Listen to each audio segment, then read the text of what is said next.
I'd like to reintroduce and welcome our keynote speaker, Maryam Namazie of the Council of Ex-Muslims of Britain. Thank you very much. Again, for those who weren't here in the morning session, I apologize for not being here throughout the conference. I'm really glad to be here, and I'm really happy for the discussions that we've been having so far. I think in this day and age, Islam matters because of Islamism. Islam per se is fundamentally no different from other religions. The tenets, dogma, principles of all religions are the same. They're equal. I don't believe in good or bad religions. In my opinion, all religion is bad for you. Religion should come with a health warning like cigarettes. Religion kills.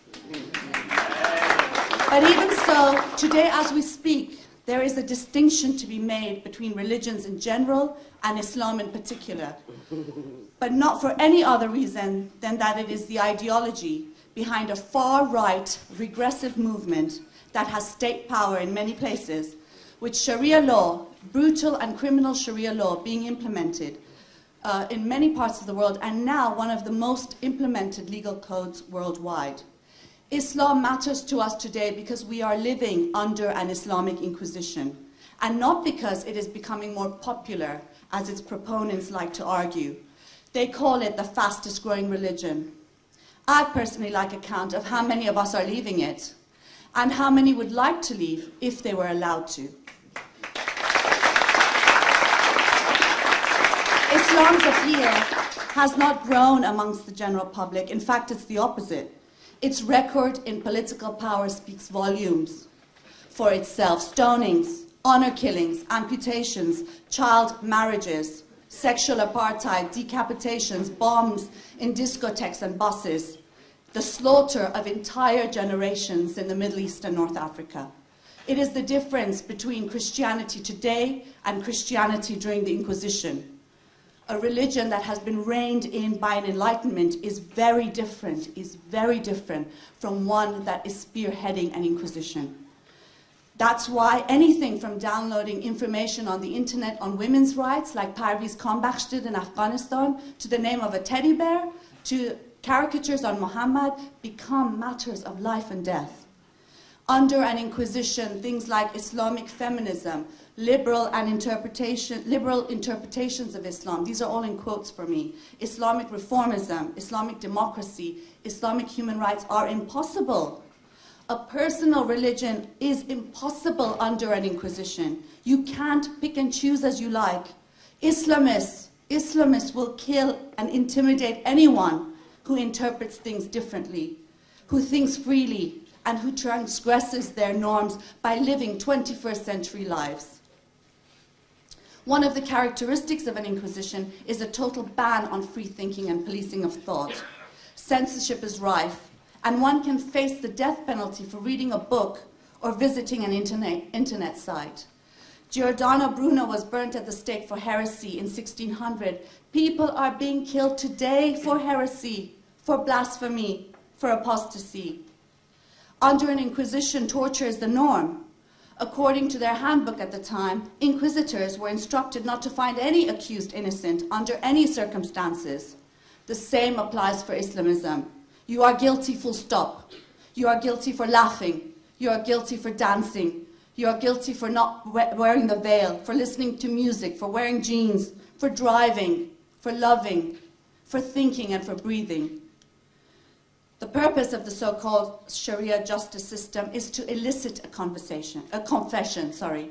In Iran, for example, Press TV, which is a media outlet based in London, has actually broadcast confessions, so-called confessions of people tortured, and they've had a hand in actually telling the prisoners what they're supposed to say. Sakina Mohammadi Ashtiani, who faces death by stoning in Iran, is one example.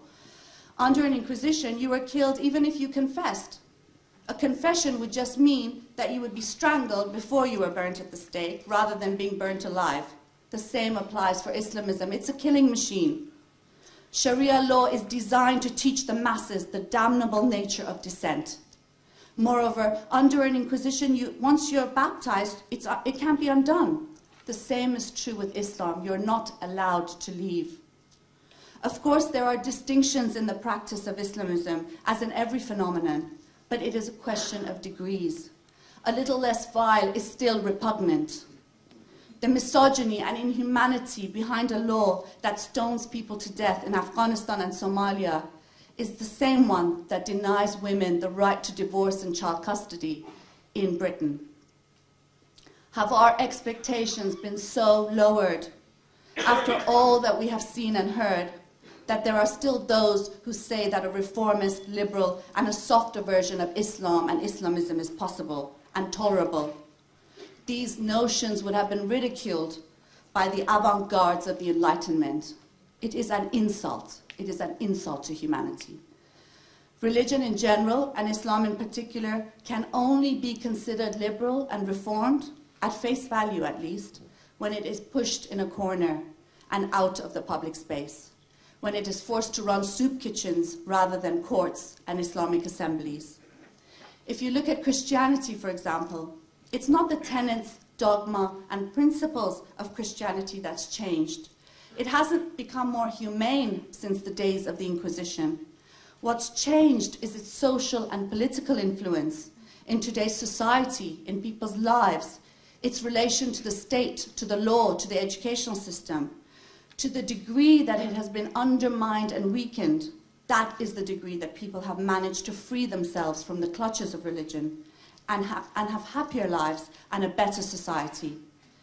Progressive human values have been achieved at the expense of Christianity and religion. And the same has to be done with Islam and Islamism. It is being done, but by people living under Islamic laws or those who have fled them and sought refuge in the West. During the anti-Christianity Enlightenment, the raging debate against religion was raised by elites and intellectual giants, which eventually filtered down to popular culture.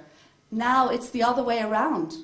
It's bubbling from below, whilst many intellectuals and elites are either in bed with the Islamists or excuse it as people's culture. After all, whose culture are we talking about? Sakina Mohammadi Ashtiani, who's been educated only until 5th grade, who wants to live, or the Islamic Republic of Iran's culture, who wants to stone her to death? Whose? Sakina's 22-year-old transport worker son, Sajjad, who's never left Iran, but writes open letters to the people of Iran, to the people of the world, asking them to defend his mother and help save her life. Given the havoc that Islamism is wreaking worldwide, concepts such as Islamic reformism or liberalism and labels such as Islamic societies and communities deliberately or inadvertently become part of the effort to Islamicize societies and communities and hand them over lock, stock and barrel to the regressive and parasitical Islamic organizations, imams and states. After all, there are innumerable characteristics that define people, and people define themselves by in this day and age. But all we seem to be identified nowadays by is religion. This has a lot to do with the rise of Islamism and a new world order that has pushed back concepts of citizenship and universalism. Within this context, labeling people as Muslim and Muslim alone is actually part of the process which constrains them in order for despicable Islamic organizations and states to feign representation of them, but also to limit their rights. Any attempt to promote good versus bad versions of Islam and Islamism are also very much the same. If you want a cuddlier version of Islam, get rid of Islamism. That doesn't mean, of course, that there are many Muslims or those labeled as such who are humanist, secularist, moderate, feminist, liberal, atheist, socialist, communist, or have other viewpoints, but that is not one and the same with Islam being such. After all, not everyone who is a Muslim is an Islamist. There are innumerable political parties, civil society, social movements with various beliefs and values and classes. By boxing people into a homogeneous community of Muslims, you shrink the space people have to breathe and to move, and you give authority to the Islamists. And it ignores the fact, by doing this, that Muslims, or those labelled as such, are actually the first victims of Islamism. They're the first victims of Sharia law, and they are at the forefront of battling it. It ignores the slaughtered generations, buried in mass graves, hung in city centres, stoned and hacked to death, and ignores the resistance that takes place day in and day out against Islamism. Nowhere is opposition greater against Islamism than in countries under Islamic rule. Condemning Islamism and Islam is not a question of judging all Muslims and equating them with terrorists. There is a distinction between Islam as a belief system and Islamism as a political movement on the one hand, and real live human beings on the other. Neither the far right nor the pro-Islamist left seem to see this distinction. Both are intrinsically racist. The pro-Islamist left and many liberals imply that people are one and the same with the Islamic states and movements that are repressing them. And the far right blames all immigrants and Muslims for the crimes of Islamism. It's important here to note that Islamism was actually not concocted in some immigrant's kitchen in London, but was actually very much part of US foreign policy during the Cold War, of creating a green belt against the Soviet Union at that time. Both the far right and the pro-Islamist left purport that Islamism is people's culture and they actually deserve no better, imputing on innumerable people the reactionary elements of culture and religion, which is that of the ruling class, imams and self-appointed community leaders. Their politics ignores the distinction between oppressed and the oppressor and actually sees them as one and the same. It denies universalism, sees rights as Western, and justifies the suppression of rights, freedoms, and equalities for others. Civil rights, freedom, equality, secularism, modernism are universal concepts that have been fought for tooth and nail by progressive social movements and working class in various countries. And as a result, they belong to everybody. But because of these politics of multiculturalism, concepts such as rights, equality, respect, and tolerance, which were initially raised vis-à-vis the individual, are now more and more applicable to culture and religion and take precedence over real life human beings. Moreover, the social inclusion of people into society has come to mean inclusion of their beliefs, sensibilities, concerns, and agendas, and nothing more. This distinction between humans and their beliefs and regressive political movements is of crucial significance here. It is the human being who is meant to be equal, not his or her beliefs. It is the human being who is worthy of the highest respect and who is sacred, not his or her beliefs or those imputed on them. The problem is that religion sees things the other way around, and this is why religion must be relegated to a private matter. In the face of this onslaught, secularism, universalism, values worthy of 21st century have to be defended and promoted unequivocally. As I said in the earlier panel, unfortunately, since Richard Dawkins is here as well, unfortunately, a lot of our time is spent, I'm not sure why, criticizing him rather than religion, which we need to be doing much more strongly and aggressively, I think. Today also, because we're at an atheist forum, is we need to the de-religionization of society, not as a private affair, but against the religion industry, which is not held accountable and carries out murder and mayhem at will. And we also need an acknowledgement of the Islamic Inquisition and real solidarity with and strengthening of the anti-Islamic enlightenment bubbling from below that despises Islamism and Islamic morality, scorns the clergy, actually burns Qur'ans in demonstrations, and rejects an ordained social hierarchy. Not more of the same attempts at rescuing Islam and Islamism over the dead bodies of our beloved. I'm going to end here by giving a quote of Mansour Hekmat. As one of my aims is to get rid of Islamism, and I know we're going to succeed because justice requires that it be so, one of my other aims is for people to know him, because he has actually been one of the inspirations for many of the socialists, secularists, humanists, atheists in the Middle East. I'm going to end with a pretty long quote of him because I think he always says it the best. But he says, "I realize that the interests of some require that they rescue Islam as much as possible from the wrath of those who have witnessed the indescribable atrocities, or been victimized by Islamists. I also realize that the extent of some of these atrocities and holocausts is such that even some Islamists themselves do not want to take responsibility for them. So it is natural that the debate on true Islam versus practical Islam is broached over and over again. These justifications, however, are foolish from my point of view, and from the points of view of those of us who have seen or been the victims of Islam's crimes. They are foolish for those of us who are living through a colossal social, political, and intellectual struggle with this beast. The doctrinal and Quranic foundations of Islam, the development of Islam's history, and the political identity and affiliation of Islam and Islamists in the battle between reaction and freedom in our era are too obvious to allow the debate on the various interpretations of Islam and the existence or likelihood of other interpretations to be taken seriously. In Islam, whether it's a true Islam or an untrue Islam, the individual has no rights or dignity. In Islam, the woman is a slave. In Islam, the child is on par with animals.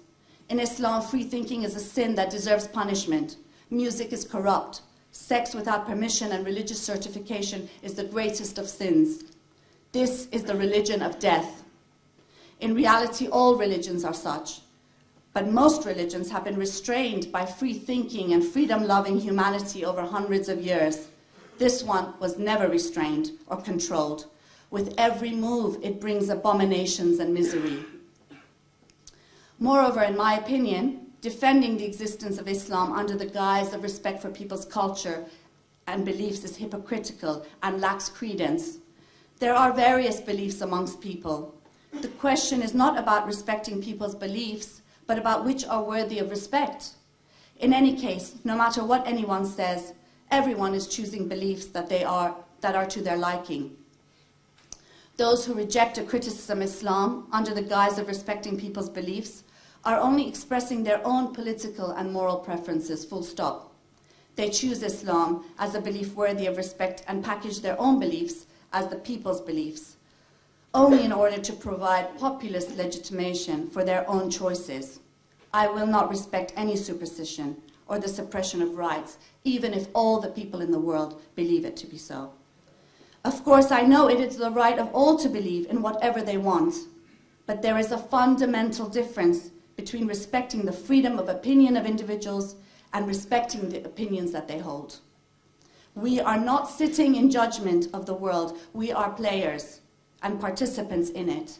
Each of us are party to this historical worldwide struggle, which in my opinion, from the beginning of time until now, has been over the freedom and equality of human beings. Thank you.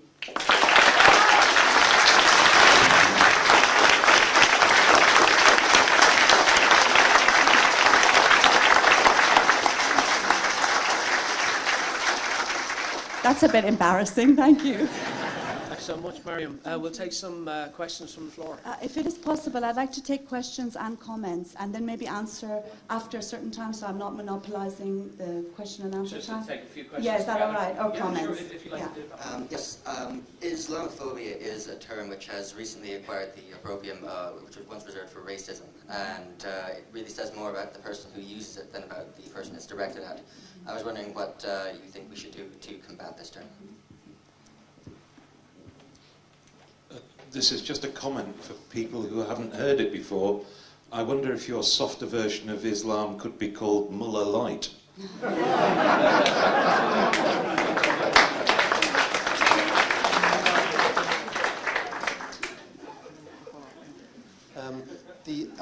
The adaptation of Britain, or maybe it will happen here in due course, to Islamism and the liberals whom you criticised for letting it go, letting it continue, has its origins a long time ago, I'm sure originally to do with the Christian people seeing Jews as separate, but it really rose strongly here and in Britain from the Christian Reformation 1520 or so, so that it certainly contributed to Ireland from becoming independent in 1922, that the independence movement in Ireland would have counted the tribe of people here as identified with Roman Catholicism, and very much the tribe of Britain whom they're trying to get away from as Protestant. So since then, since 1922 then, the government here views the provision of education, certainly, and perhaps other items as they provided to tribes. So the state and some people, a lot of people who don't think enough about it, are so used to a country being divided into tribes as when a new tribe, that is Muslims, come in, they treat them as a tribe, and just as, say, the government here, when they want the opinion from Roman Catholic people about what education or any other issue, they consult the bishops, who of course are not elected. So similarly, the government here, if the same thing happened as in Britain, an awful lot more Muslim people coming in, and there are some already, the same thing could happen because the government is liable to treat the ordinary people who happen to belong to Islam and the prominent leaders as together, and they treat them as a tribe, and just like the Christian Brothers were entitled to beat us in school when we were kids, and similar things, it would be the same as you're describing in Britain, that the state would treat the supposed leaders and the ordinary people who are Muslims as one together, and that with the assumption that every single of the thousands of people who are Muslims fully accepting the leaders who, of course, are not so nice people. Hi, thank you. My name is Adnan Rashid. I'm from Islamic Education Research Academy, London. Your speech was quite passionate. I admire you for that. But you sounded, I mean, this is my humble opinion, I don't know if you'll agree with this, you sounded like an Iranian mullah, very aggressive. I mean, you even used the term during your speech that we need to be more aggressive. It doesn't help the atheists to be aggressive to the people of religion, because if anything, the people of religion, they think that atheists are just like those inquisitors in the past, and if they come to power, they will eradicate any kind of religion from the face of this earth. Coming to the point of Sharia law, I mean, you raised some interesting points during your passionate speech. If you study some of the modern academic studies, I mean, I'm a historian myself from the University of London, and I have studied extensively. I mean, I've been studying Sharia law for 10 years almost, and I've studied some of the works by some modern historians and academics about the Sharia law and its fruit.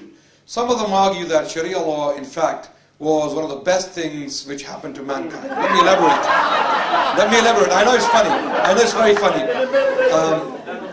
But let's see if it's funny when I finish. One of those people is from SOAS, Professor Thomas Arnold. He stated in his book, Preaching of Islam, that Islam saved many of the minor Christian sects and the Jewish religion from extinction, from the Catholic Church or the persecution of the church. Then you talked about the Enlightenment. If you study the history of Enlightenment, a lot of the enlightened works were coming from the Islamic lands, such as Islamic Spain, Al-Andalus, and the fruit was directly the fruit of Sharia. It was a Sharia law which enabled the masses to come together in a protected society where the Jews and the Christians and the Muslims could work together in harmony and produce the result which we saw in Enlightenment. So there is a side which you presented, which is kind of very vicious, and there's another side to it which is presented by the academics and historians of the University of London. One such people is Charles Burnett. I don't know if he's an atheist or a Christian, but he's definitely not a Muslim. Charles Burnett, he has written extensively on the influence of Islam on the European intellectual tradition, and he argues also that Islam played a major role in the enlightenment of Europe and civilizing the Europeans. So Sharia law had good fruits as well. Okay. Can you talk this fruit as well, yes, please? Thank you. When you use the word fruit, it reminds me of that song, you know, the Nina Simone song about fruit hanging from trees. Strange fruit, that's exactly, and it's actually talking about black lynching lynching of black people that took place in America. That is the fruit of Sharia law. But let me just say this. I find it very interesting, and I'm really glad you brought this up, because this is something that I have on my chest, and I wanted to make sure that I do say here. When people were talking about them, and they're Islamists, they're not Muslims, don't be mistaken and fooled for that, by that, is that, you know, oh, they sound very reasonable. And I think one of the things is that they're quite savvy, just because they don't have the sword of Islam showing on their belts, and just because they're not advocating it in the way that maybe someone like Anjem Choudhury, who wants Sharia law for Britain and the whole world, is advocating it, doesn't make them any different. And I think this was what my argument was about, being careful about these things. And what's interesting is I'm aggressive, I'm being unreasonable, and those that kill me and want to kill me and threaten me for what I say are the reasonable ones.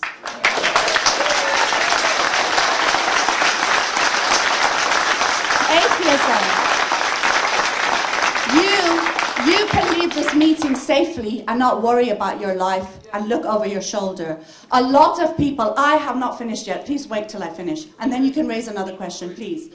A lot of people do not have that safety and security. Not just, and we're not just talking about Iran, Iraq and elsewhere, you're talking about right here in the heart of Europe. You have, and it's not just ex-Muslims, you have someone like Osama Hassan. He's an imam at a mosque in East London. Because he's come out to defend women's rights, he has received death fatwas. You have Sharia Khatun, she's a woman counselor, a Muslim woman counselor in the Tower Hamlets. She has received death threats because she doesn't want to be veiled. You have a woman in East London working in the pharmacy who've had Islamists come and tell her if she's not veiled, she's not even Muslim, but because she's Asian, if she's not veiled, they will start a campaign boycotting that pharmacy, and therefore she's actually been given time off and most probably will be fired from her job. And you have stickers all over Tower Hamlets saying it's a gay-free zone. So do not tell us about aggression,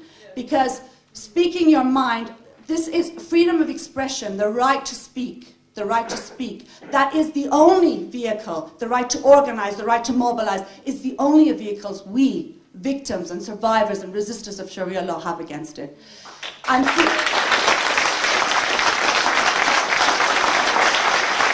so no, it is nothing like the mullahs in Iran, and it is nothing like the Islamists here in Britain as well.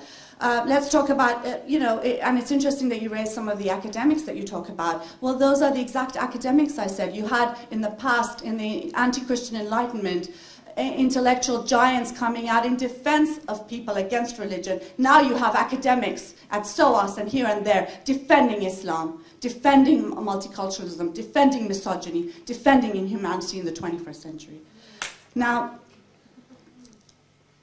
the other thing about Sharia, well, I'm not going to ask the question because, it'll never end, but for those of you who are debating them, and I don't think there is a need to do that, but if you are going to have a conversation with them, ask them what they think about stoning. Is that part of Sharia law? And don't wait for a, have you heard of US-led militarism and the Palestinian issue? Yeah, we're against that too, but stoning. Is stoning in Sharia law? Is a woman's testimony worth half that of a man's in Sharia law? Do men have the right to unilateral divorce and women don't? Is child custody given to a man at a preset age, irrespective of the welfare of the child? Is there amputation? Is there eye for an eye retribution and qisas? Is there 130 offences punishable by death from being gay to being an apostate to being a heretic to being a blasphemer? So those are questions I would like you to ask, and wait for a straight answer because you'll never get it. You'll never get it.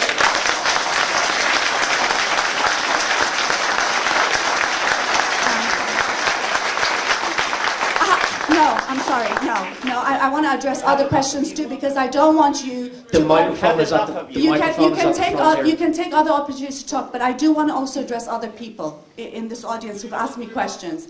Now, on the issue of Islamophobia, I think, unfortunately, what's happened is, again, Islamophobia, the term is used as a way of silencing criticism against Islam and silencing criticism against Islamism. And by using that term, it sort of gives the impression that it's like homophobia or like xenophobia. It's not.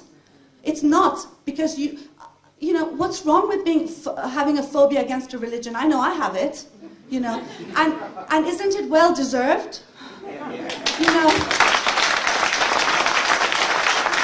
But I do want to add something that's crucial, is that racism exists. Look at the far right, honestly. They are so despicable. To me, they are like the Islamists. And I think we have to be very careful to defend people irrespective of their beliefs and not having any beliefs. Defend Muslims as equal citizens under the law, and with having universal rights. But at the same time saying that a criticism of religion is a necessity. It's why freedom of expression matters. If we're going to be talking about recipes, well, that's not really freedom of expression. It's where it's taboo, where it's sacred. That's where it matters. That's where you manage to... That's how we've progressed throughout history, is by criticizing primarily religion. And I do also want to stress the fact that I think it's hugely important not to mix Muslims with Islam and Islamism. Because the reality of the matter is, even though you know, Islamists will say otherwise, that Sharia law, for example, if you just take the example of Sharia law in Britain, it came into being in the mid-80s after the establishment of an Islamic Republic in Iran. It's not because Muslims are more pious. They didn't need Sharia courts 40 years ago, but they need them now. The reason is, and the only reason is because Sharia law is a vehicle for Islamism to limit citizen rights, to limit it. And therefore, I think we need to make a distinction. Muslim immigration has nothing to do with it. Islamism does, as does very often Western government complicity in supporting and defending Islamism. British troops are setting up Sharia courts in Afghanistan as we speak. I told you earlier, for those who were here in the morning session, that you know, I read the story of this woman in Afghanistan whose time is up in jail, but she's been languishing in prison for months because no male relative will pick her up to help take her out. And women, sexual apartheid is the norm, and women are not allowed to move or travel without their male guardian's permission. I really wanted to quickly add on to what the first commenter was saying about Islamophobia. I'm not sure if everyone's aware with Pat Condell, but he has a brilliant video about that, about the myth of Islamophobia. There is no such thing as Islamophobia, because what is a phobia? It's an irrational fear, but it's a rational fear.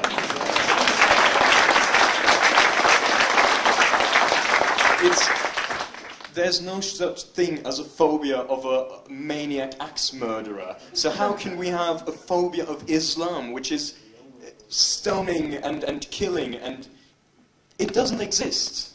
I think it's the same problem that's just been raised. What Geert Wilders is doing is using popular opinion for his own political gain. He is trying to sway against immigration and of people outside coming into the Netherlands, because there's a lot of popular thought that it's doing the country's economy down. And he's using arguments against Islam. In fact, he's just being tried at this moment for things that he said against Islam and against Muslims, which he's only using for political gain, to stir up grassroots hatred of immigrants. It has nothing to do with Islam. I don't think the man is the slightest bit interested. I think he's interested in his fascist regime, and he's using popular thought to create this kind of false Islamophobia. It isn't anything of the sort. It's actually just a different way of being racist and being intolerant of other human beings. Thank you.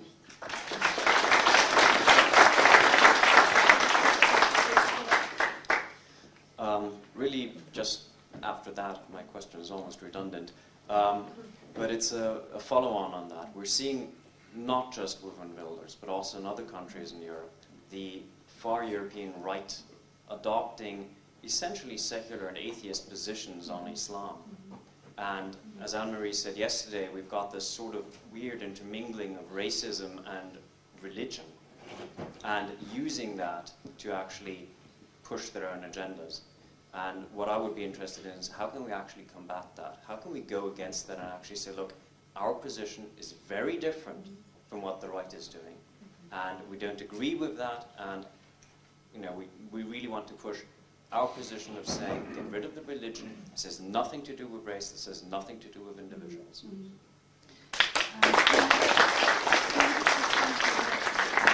I think I'll just respond quickly to these because they are linked, and I do have a lot to say on them, but I'm going to try to keep brief. How much more time do we have? 10 minutes. Oh, okay. Well, I agree with you on, with a lot of things actually you've said today. It's great that we get to meet people who we feel very close to politically and otherwise. And I mean, I think that Geert Wilders has a right to his freedom of expression. He shouldn't be tried for what he said, unless, of course, it's inciting to hatred and all, and then there are criminal laws regarding that, and people can be tried under those laws. In fact, if actually those laws were practiced, a lot of the Islamists would be in jail right now for threatening, but somehow they never get arrested. I think the thing with the discussion we had earlier in the morning about secular coalitions, I think this is an excellent example of how you get to something is just as important as what you're trying to get to. And I think, we're facing this a great deal with the battle against Sharia law. You suddenly have all these fascists coming forward, and you're actually supported by the right, and being on the left, I find this so uncomfortable.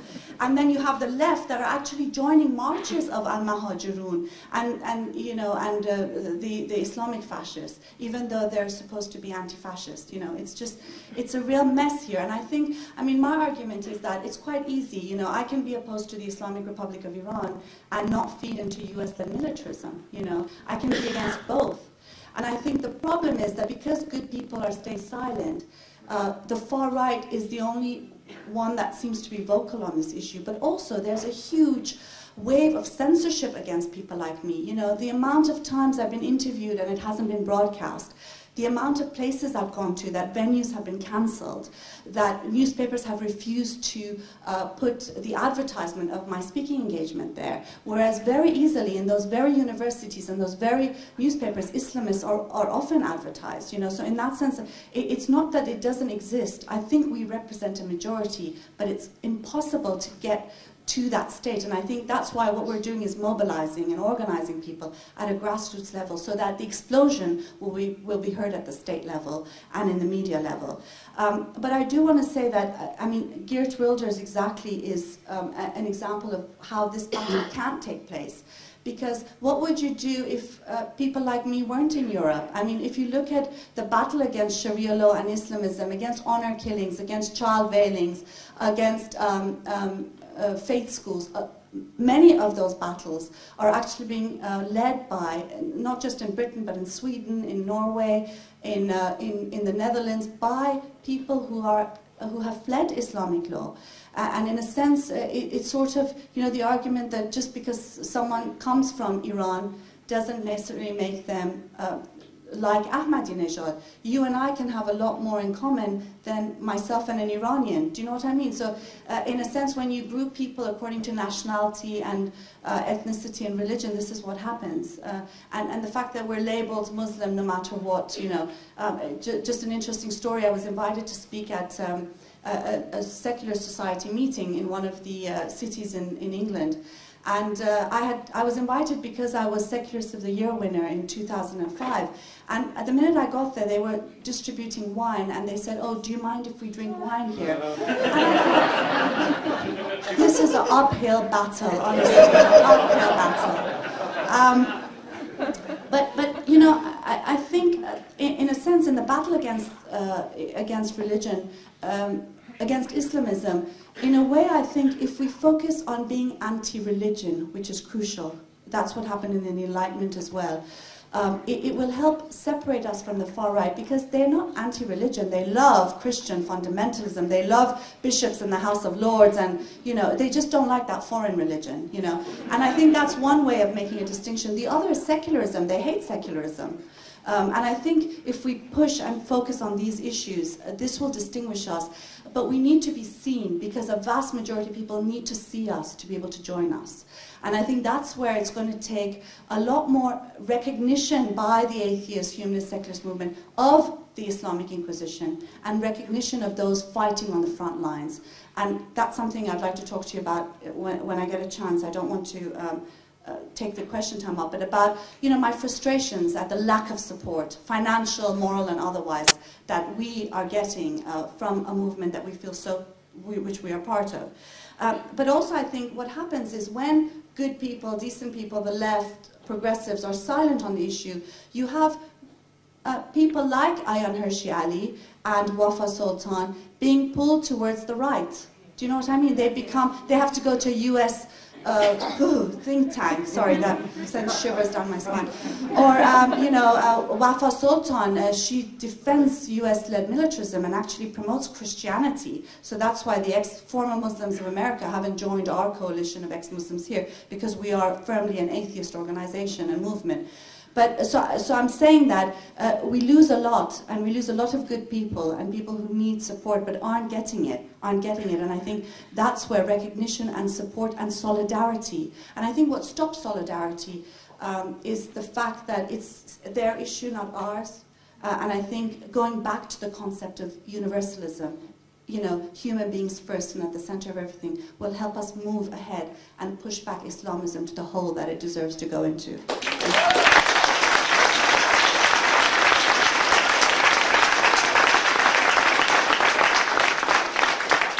Just to pick up on exactly that point, that the Kurt Wilders and the George Bushes of this world are the recruiting sergeants for the Bin Ladens and the Abu Hamzas, which I completely agree with you on.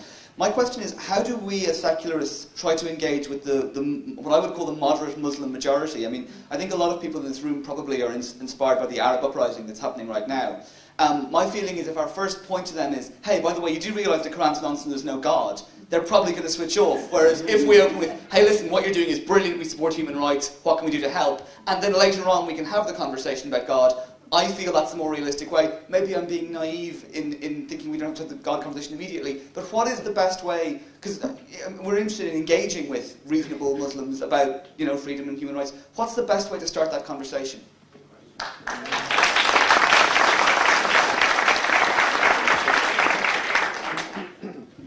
Well, mine is not actually a question, but I would just want to say I'm angered by the comparison from the Muslim speaker that she sounds like a mullah. She's not the one finishing her speech with a command for all atheists around the world to arm ourselves and kill religious people left and right. So how dare you compare her with the mullah? And secondly, I have to say I spoke to him before this, just now, before the speech started, and I asked him about the Sharia law, and I did not get a straight answer, so there you go. I asked Hamza on Twitter about Sharia law. Does Sharia law include stoning? Yes or no? And I got an answer. He said, drugs are completely forbidden in Islam, so no, we don't get stoned. He had the opportunity to give a straight answer, and he chose to make a joke. So either he has a straight answer or doesn't.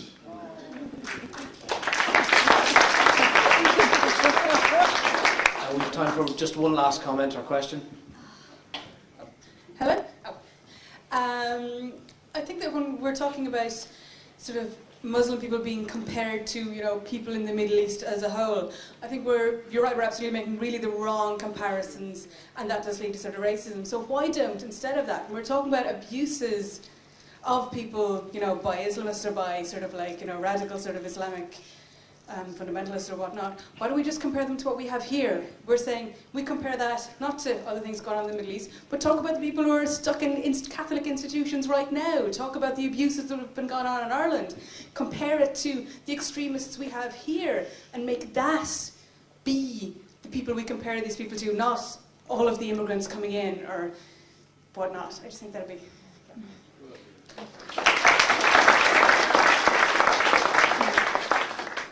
I mean, I think Yes, I think we must have coalitions. We discussed this at length in the morning session. We must have coalitions with all people when it comes to certain issues, obviously, right? So if, for example, in the campaign we've started against Sharia law in Britain, Muslims, non-Muslims, whoever wants to agree on that issue, on the manifesto, is welcome to join. But if you have someone who says, well, I don't want it called Sharia law. We did have this argument with some people as well. We actually denied we delayed announcing the campaign for 2 weeks to talk with women's rights groups, who eventually, after a year, did join us, by the way. And that's part of organizing and mobilizing and getting people to start thinking about things in a different way. But, you know, when they said, well, we'll join if you don't mention the word Sharia, well, I'm sorry, can't do that. You know, or we'll join if you, don't say that all faith schools are bad, just some are, you know. Well, as long as there's monitoring, that's good enough. No, sorry, faith schools are bad. You know, if we agree on principles, and that's where it's important, where, you know, coalitions are not good enough just for the sake of having coalitions. I mean, the amount of interfaith coalitions we've seen that just perpetrate more religion and strengthen it and encourage it in society is just proof of why that is a major failure, and that we need coalitions on certain issues, as you say, and that is important. But I think at the same time, you know, if we understand the climate that we live in, if we agree that we live under an Islamic Inquisition, then we need to speak out about religion. We need to do it, and people can handle it. People can handle it. Why do you think Muslims are different from you? You know, my father, he's a Muslim. My grandfather was a mullah, but because of the anti-Islamic backlash in Iran, my aunts actually photoshopped his turban out. Seriously. And my dad says, don't call him a mullah. If you call him a mullah one more time, I'm going to kill you. No, not really, but... but he says, call him an Islamic scholar, as if that's any better. But, you know, my dad will always tell me, oh my God, Grandpa is turning in his grave with the things you say. But why do you think that Muslims can't take a criticism of religion? They're human. And they can handle it. Trust me, they can handle it. They can handle a criticism of religion and Islam. I think actually the problem is you can't handle it, not that they can't handle it. And I guess that's my argument here, is that people in Iran are burning Qur'ans and veils on the street. A few months ago, it was televised. A mullah, who's also in parliament, they're all mullahs, came to the parliamentary meeting late, and it was televised. They said, well, why are you so late? Because no taxi would pick me up. I had to go change into street clothes and then come, so I could actually get a cab to come here. The hatred against the clergy, the hatred against the Islamic group, you can't feel that. There is an anti-Islamic backlash in Iran. And you're worried about talking about religion. If you don't, you're behind. You're behind the movements there. You're behind it, whereas you should actually be supporting it and leading it and helping it in many different ways. So I do want to, not start with these assumptions that because someone is Muslim or from Iran or from, Somalia, they can't handle these things. And I guess, since we don't have too much time and I should end, I just want to say that, I think in a lot of sense, we are the hope for how this world can turn out. We could keep ignoring the matters and leave people to fend for themselves in communities, in our own cities, or in countries across the world. Or we can actually start taking this seriously and step into this battle. And I'm not saying you're not. I'm sure you are more than most people. I'm speaking generally. I think it is the battle of our time, and I think it is the duty that we have, a historical duty at hand, and one that we need to realize and we need to take charge on. As Mansur Hekman said, this is a historical, a monumental battle with a beast. Are we going to meet that challenge? And are we going to be able, by meeting it, by fighting it, by pushing it back, bring about a society in which we can be hopeful for our children to grow in? Thank you.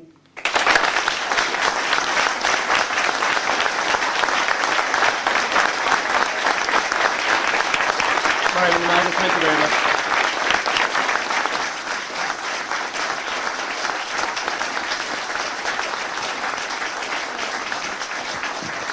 We'll be having our closing with Michael Nugent in about 5 minutes' time. Thank you.